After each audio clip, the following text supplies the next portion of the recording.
So I think language is absolutely important to the ways that we build intentional communities. And oftentimes, again, people see language as a neutral space, and it's not.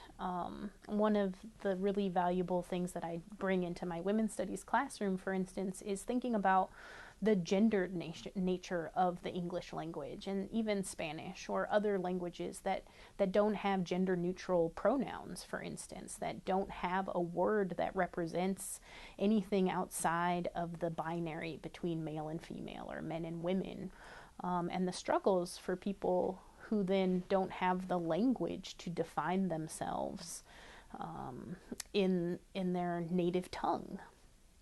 I think language is also really powerful when we think about how we name and define other phenomenon. I think one of the things that disturbs me is this idea of digital natives or digital immigrants as this term to reflect, people who are growing up in the 21st century, who have been born into the iPod age, who are 2 and know how to unlock an iPad, right? These really amazing skills that kids have these days because they're immersed in a digital landscape, have been named digital natives. And I think that that's a problematic use of language, especially because it's so rooted in this history of creating an understanding of citizenship as belonging to a space.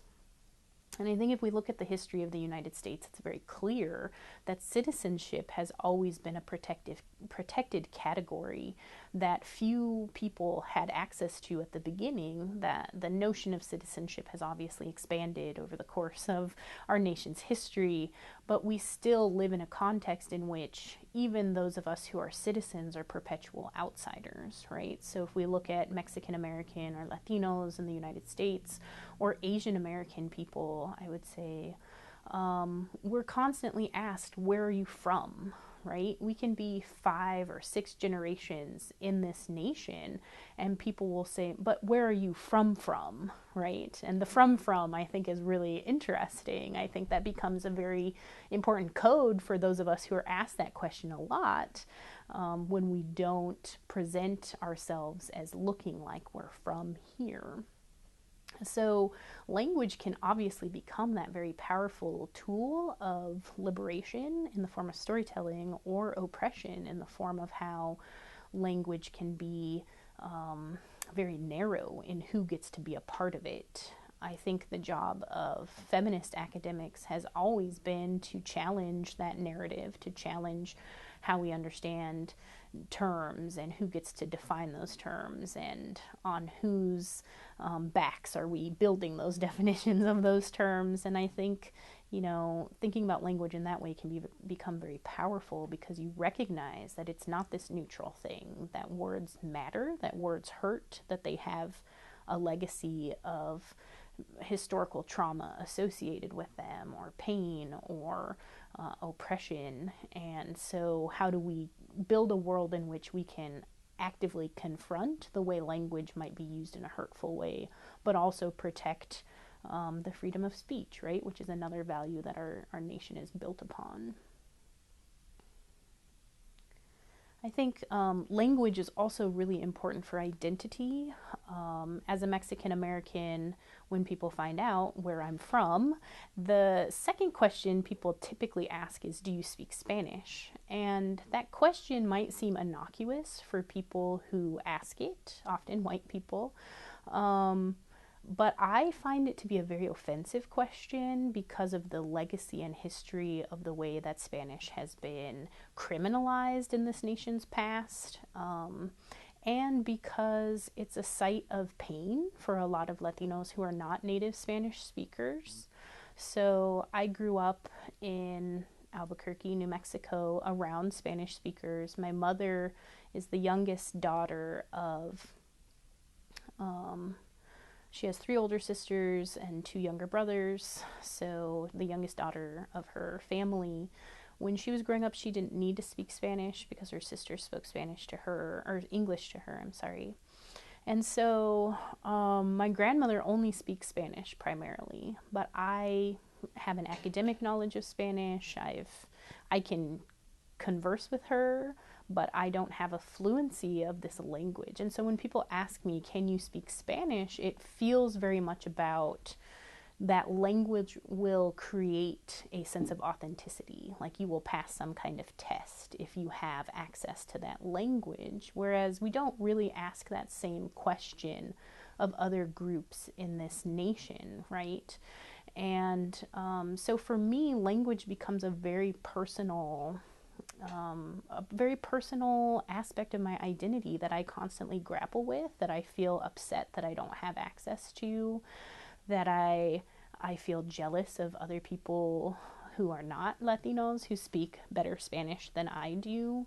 And I think that could really be minimized by a more broad history of the ways that language has been the site of trauma for so many communities of color in this nation, that shouldn't just be seen as like, you know, a conversational topic for people to get to know you. And I know that there is that struggle when you're trying to get to know someone, but typically this is when I meet people on the street, right? And they're just chatting with me at the bus stop, for instance, or if I meet someone for the first time who sees my last name as Falcón and starts to ask me about that, right? So language is powerful, but I think it's also, again, the responsibility of other people to be aware of those histories, to Google something, right? We have search engines for people to do some of that research ahead of time so that we don't have to constantly be the ones who are always in that same position of educating others about why that might be a painful question. Did you want to talk at all about the value piece? Sure, yes. So this kind of switches us into civic, what's the word? Civic engagement. Civic engagement and, yes, it is, absolutely. Civic engagement, political advocacy, being an engaged member of your community is probably how I would define civic engagement. But again, that civic part can mean a lot of different things to a lot of different people. I think shared values can become a site of initiating conversation and building relationships with people who might have different perspectives than yourself. As I mentioned before, I would be very hard pressed to find any community in our state that would say they're against some of these core values that structure our notion of ourselves in this nation. Like, you know, having a hard work ethic, I would say, is something that really defines a lot of Minnesotan values, or having a perspective that is about taking care of your community, right? Of being, valuing your sense of home, and that means maybe taking care of the environment. It means creating structures to care for those who have less than you. Really, these structures that have been in place for quite some time.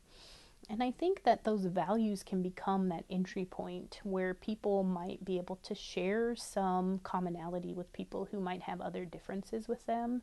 I think we see this a lot for people who take part in religious organizations, right? You might have a very diverse congregation, but they're tied together because of those core religious values that might be expounded or taught from the institution itself. And so I think in this increasingly partisan, seemingly partisan world that we live in, I think that becomes ever more important to think about, where do we have some shared values, and how do we get to those values might be where we differ in terms of being in our communities, but those values can become a part of opening that conversation up and allowing for that openness, and hopefully inspiring some people to perhaps see things differently, right?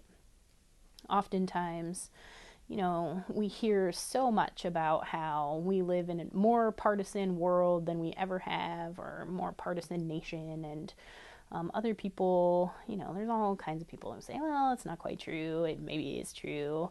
Who knows what it really is. But I do think that there are opportunities for us to come together despite maybe having ideological differences, that there have to be shared values of being neighbors with one another, of sharing humanity with one another in ways that we can approach dialogues, conversations that are about how do we all work together in this community, and how can we achieve the goals that we all hold in a way that support more than just our own perspective.